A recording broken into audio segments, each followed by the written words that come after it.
নমস্কার বন্ধুরা। আমরা শীতকালের পরে ডালিয়া গাছে কী করব?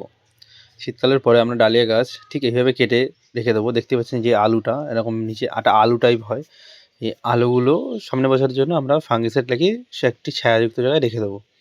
তো আমি এখন কেটে দিচ্ছি কিছু গাছ। আগে থাকতে কিছু গাছ কেটে রেখেছিলাম। তো দেখতে পাচ্ছেন যে আলু, মানে এটা আমরা আলুই বলে থাকি বা স্কন্দ, যে কোনো একটা আপনি বলতেই পারেন। তো সেগুলো ফাঙ্গিসাইড লাগিয়ে রেখে দিতে হয়। কিছু সময় কী হয়, নষ্ট হয়ে যায়, সেই জন্য ফাঙ্গিসাইড লাগাতে হয়। তো দেখতে পাচ্ছেন আমি আগেই কেটে দিয়েছিলাম।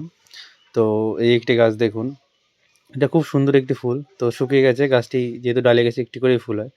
তো এখন আমি এটা কেটে দিচ্ছি, কেন কি এটা আর রাখার মতন নেই। তো এই যে এখন গাছটিকে আমি নিচে থেকে কেটে দিচ্ছি, যেহেতু আর রাখবো না সেই জন্য।